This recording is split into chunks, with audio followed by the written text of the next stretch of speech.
Hey there, welcome back for another deep dive. Always happy to be here. Today we're tackling the Four Noble Truths in Buddhism. Oh, excellent choice. We had a ton of your notes, plus these excerpts from Four Noble Truths by Thanissaro Bhikku. Straight to the source. I like it. Seemed like the perfect place to start. Absolutely. I really can't go wrong with that. These truths are foundational to Buddhism. Yeah, for sure. They form the basis for understanding suffering. Right. And, of course, the path to liberation. Okay, so in your notes, you mentioned wanting to get right to the heart of it all, to really understand these truths without getting bogged down in a bunch of, philosophical jargon. I hear you. And that's what's so cool about the Four Noble Truths. Yeah. They're actually super practical. Oh, interesting. They offer insights that can be applied to everyday life. I like that. Okay, so before we get into the Four Noble Truths themselves, let's talk about the Buddha's approach to seeking truth. Okay, so the Buddha wasn't really into dogma or blind faith, Interesting. He encouraged his followers to, test his teachings Oh, wow. for themselves Wow. to see if they actually, held up in their own experience. So it's not just accepting what someone tells you. No. It's about verifying it through your own exploration. I like that a lot.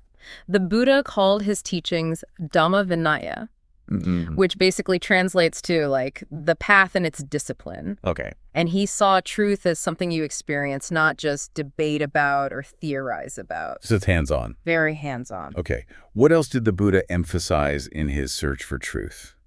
He wanted his teachings to lead to real transformation, to a genuine lessening of suffering. Okay, I love that.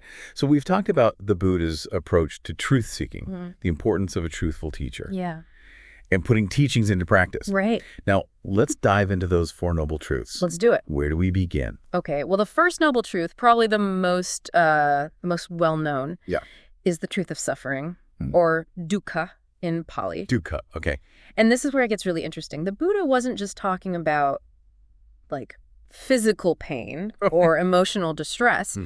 He was pointing to a much, much deeper, more pervasive kind of suffering. Ooh, I'm intrigued. What kind of suffering are we talking about? He described it as this fundamental unsatisfactoriness that kind of permeates all of our experiences, this sense that things are never quite how they should be. Right. Have you ever noticed, even when things are going well, there's this, subtle undercurrent of unease. Yeah, almost like something's missing. Exactly. Yeah. That's dukkha. It's not just specific painful events, right? But it's that underlying sense of, disquiet, this feeling of kind of being out of sync with reality. Wow, that's insightful. So it's not just the big moments of pain. Right. But this subtle unease that colors so much of our experience. Exactly. So how does the Buddha explain this pervasive suffering?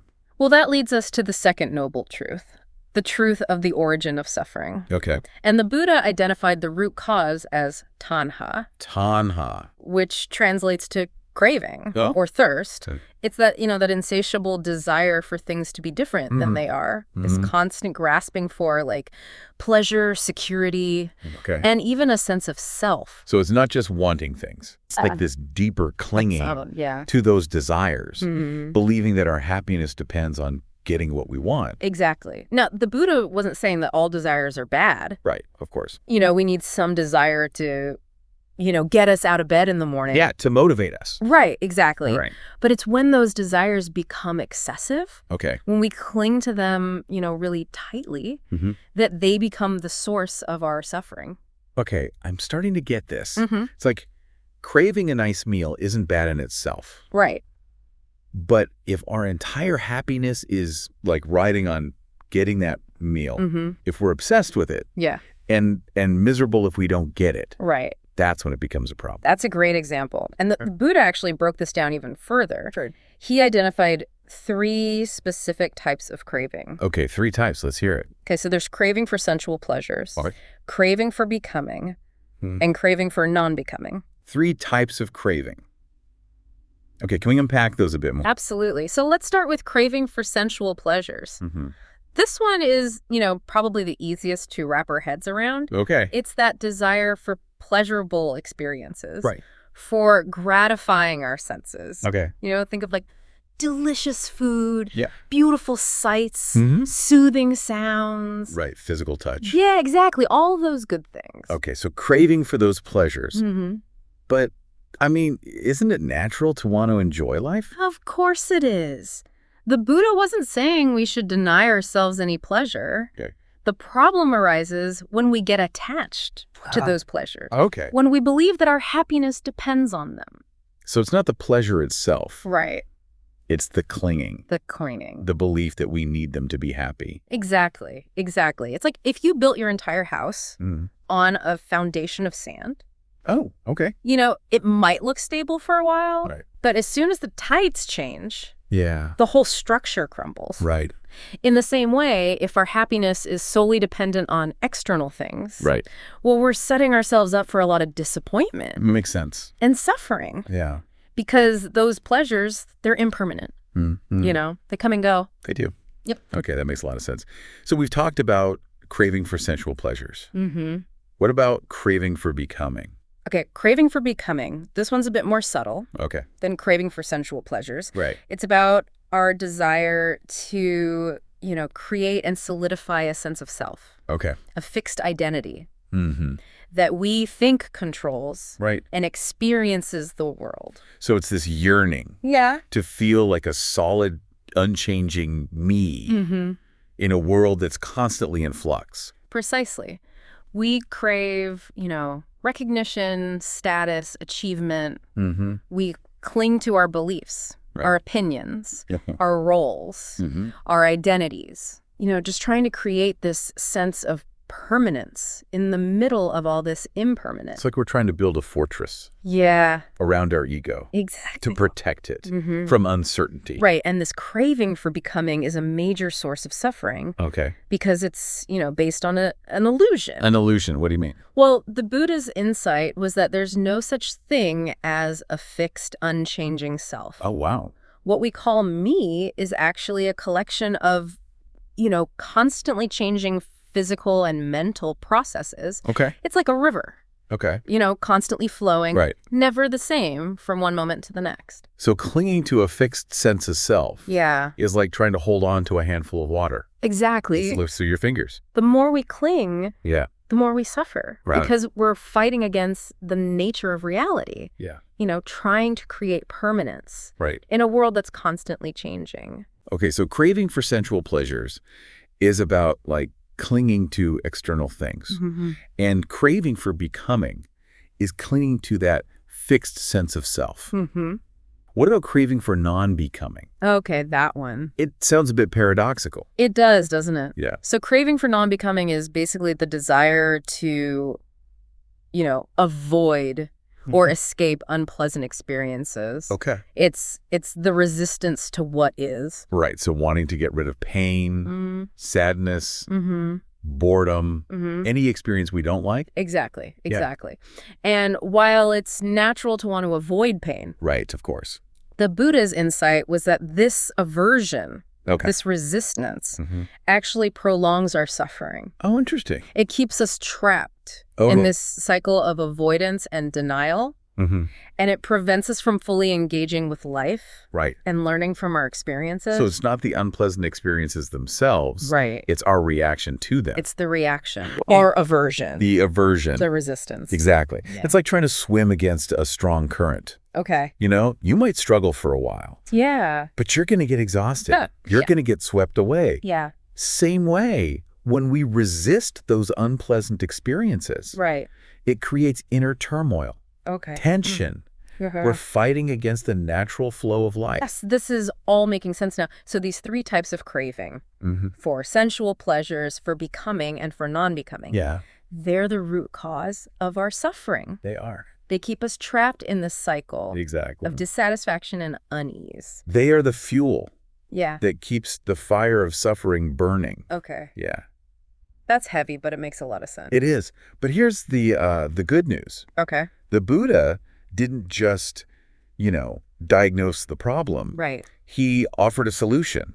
That's what I was thinking. Okay, so we understand the problem. Yeah. we're all caught in this web of craving and clinging. Right. But what's the way out? That's where the third noble truth comes in. Okay. The truth of the cessation of suffering. Right. Also known as nirvana. Nirvana. Okay, that's a word that gets thrown around a lot. It does. But I'm not sure I fully grasp it. Yeah, it's often misunderstood. Yeah. Nirvana is not like some heavenly realm. Okay. Or an escape from reality. It's a state of being. Okay. A profound inner transformation. Right. That's characterized by, the complete cessation of craving and clinging. So it's not about going somewhere else. Right. Or becoming someone else. No. But changing our relationship to our experience right here, right now. Exactly. It's about putting out those fires. Yeah. Of craving that fuel our suffering, waking up from that dream. Right. Of a separate self. Okay. Recognizing our interconnectedness. Wow, that sounds really liberating. But also a little daunting. Is nirvana something that's, like, only attainable by monks and mystics? That's a great question. And the Buddha's, his message was that liberation is available to everyone. Everyone, okay. Regardless of their background. I like that. Their circumstances. So if nirvana is about extinguishing the fires of craving, how do we actually do that? Is there, like, a step-by-step? Well, that's where the fourth noble truth comes in. The truth of the path to the cessation of suffering. Okay. Also known as the Noble Eightfold Path. Ah, the Eightfold Path. Yes. Okay, I've heard of it, but honestly, it always seemed a bit overwhelming. I get that. It's 8 steps. Yeah, 8 steps, that's a lot. It can feel like a lot. But what's remarkable about the Eightfold Path is that it's not like just a list of rules. Okay. It's a holistic framework for living a more awakened and fulfilling life. So it's not about checking boxes, but really embodying a way of being in the world? Exactly. The Eightfold Path encompasses, all aspects of our lives, our thoughts and speech, our actions, our livelihood. Okay. It's all designed to cultivate wisdom, ethical conduct, and mental discipline. Okay. All of which are, essential for overcoming craving and realizing nirvana. All right, let's break it down. What are the 8 factors of the Eightfold Path? Okay, so the Eightfold Path consists of right view, right resolve. Okay. Right speech, right action. Okay. Right livelihood, right effort, right mindfulness, and right concentration. Wow. Okay.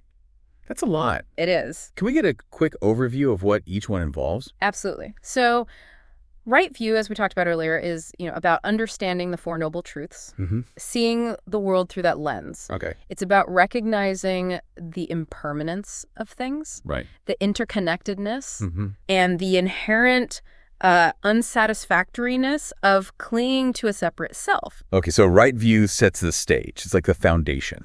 Exactly. And resolve flows naturally from that. Okay. It's the intention to, abandon those harmful thoughts, speech, and actions, and to cultivate those that are wholesome and beneficial. So aligning our intentions with our understanding. Exactly. Right. Speech is about speaking truthfully, kindly, compassionately. Yeah. It's about using our words to create harmony and understanding. Yes. Rather than, causing harm or division. Something we could all use a little more of these days. Absolutely. Right action is about acting ethically and skillfully in all of our dealings. Okay. It's about aligning our actions with our understanding of the Four Noble Truths, avoiding those that cause harm, embracing those that lead to well-being. So walking the walk, not just talking the talk. Exactly. Right. Livelihood is about choosing a profession or vocation. That doesn't harm ourselves or others. It's about finding work that's meaningful and purposeful, that contributes to the well-being of the world. That's powerful. It's a reminder that our work isn't just about a paycheck. No, it's not. It's about how we contribute. How we contribute, exactly.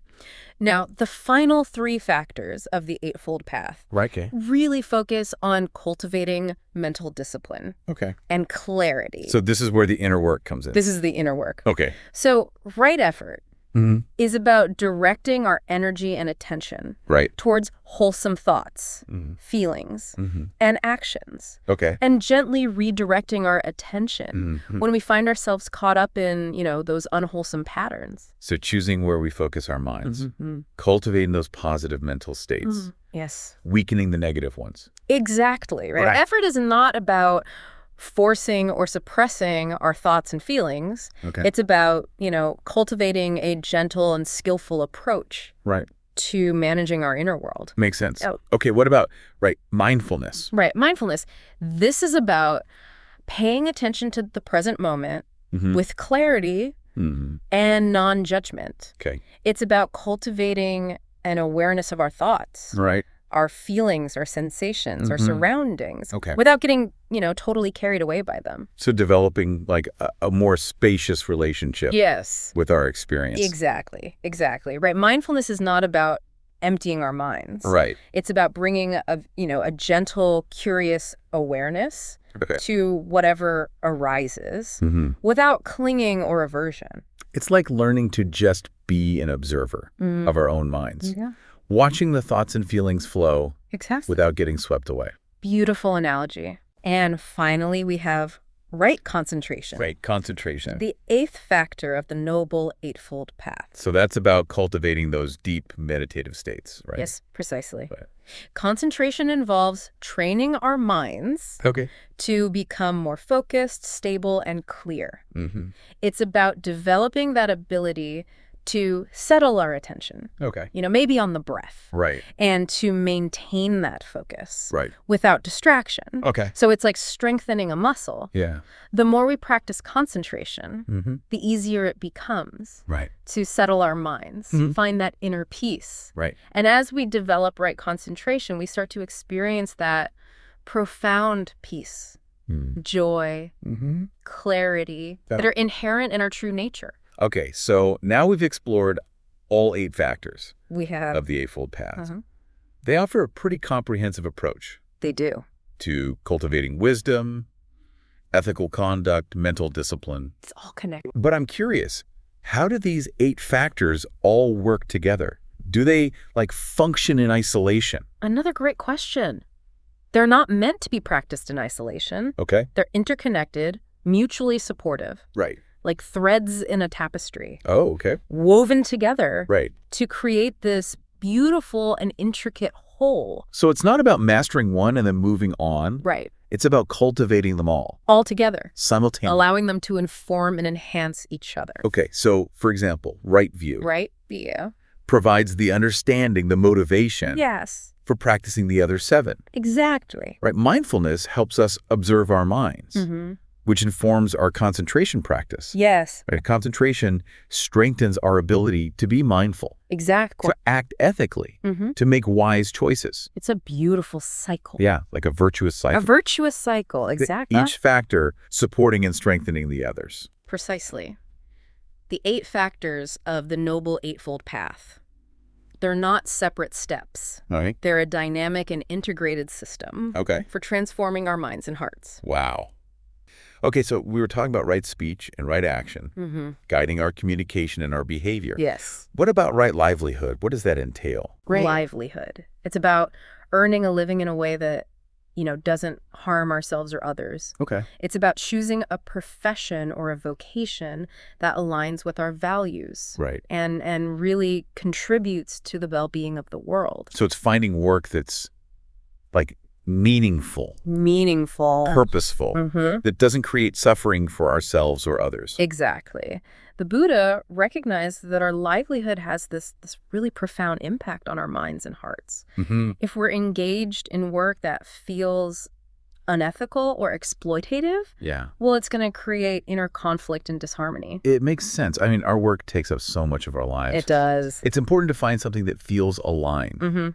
With your values. With our values. Livelihood. It's not just about a paycheck. It's about finding work that nourishes your soul.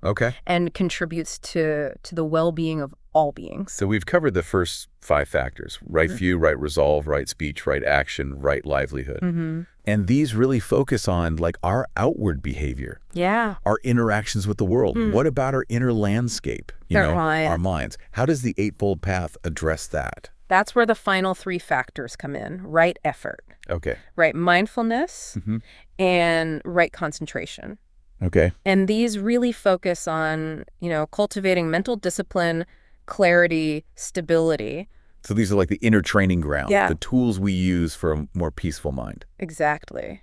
Right. Effort is about, directing our energy, our attention towards those wholesome thoughts, feelings, actions, and then gently redirecting our attention when we find ourselves caught up in unwholesome patterns. So consciously choosing where we put our attention and energy, cultivating the positive, weakening the negative. Yeah, precisely. Right. Effort is not about forcing ourselves or suppressing our thoughts, our feelings. It's about a more gentle, skillful approach to managing that inner world. Makes sense. Right. Okay. So then what about right mindfulness? Okay. So right mindfulness, this is about paying attention to the present moment with clarity and non-judgment. It's about, cultivating that awareness of our thoughts, our feelings, sensations, surroundings, but without getting completely carried away by them. So a more spacious, accepting relationship with our experience. Exactly. It's not about emptying the mind. It's about bringing, gentle and curious awareness to whatever arises without clinging, without aversion. It's like becoming a compassionate observer of your own mind. Yes. Watching those thoughts, feelings flow. Exactly. Without getting swept away. Love that analogy. And finally, we have right concentration. Right concentration, the 8th factor. The 8th factor, yes. That's about cultivating deep meditative states. Yeah, right. It is. Okay. Right. Concentration involves, training our minds to become more focused, stable, clear. Okay. It's about developing the ability to really settle our attention, on an object, like maybe the breath. Right. And maintain that focus without distraction. So it's almost like strengthening a muscle. It is. The more we practice, the easier it gets. Exactly. To settle our minds and find peace. And as we develop right concentration, we start to experience that, profound peace, joy, clarity that's inherent in our true nature. Wow. It's really powerful stuff. It is. So we've explored all 8 factors of the Eightfold Path. We have. And they offer this incredible, integrated approach to cultivating wisdom, ethical conduct, mental discipline. Yes. But, I'm curious, how do these 8 factors all work together? Another great question. Do they function like in isolation? No, they're not meant to be practiced in isolation. Okay. They're interconnected. They're mutually supportive. Right. Like threads, like we were saying, in a tapestry. Okay. Woven together to create this really beautiful, intricate whole. So it's not about mastering one and moving on to the next. No. It's about cultivating them all at the same time. Simultaneously, yeah. Letting them inform and enhance each other. Okay. So, for example, right view provides the understanding. The motivation. Yes. For practicing the other 7. Exactly. Right? Mindfulness helps us observe our minds, which helps with our concentration practice. Yes.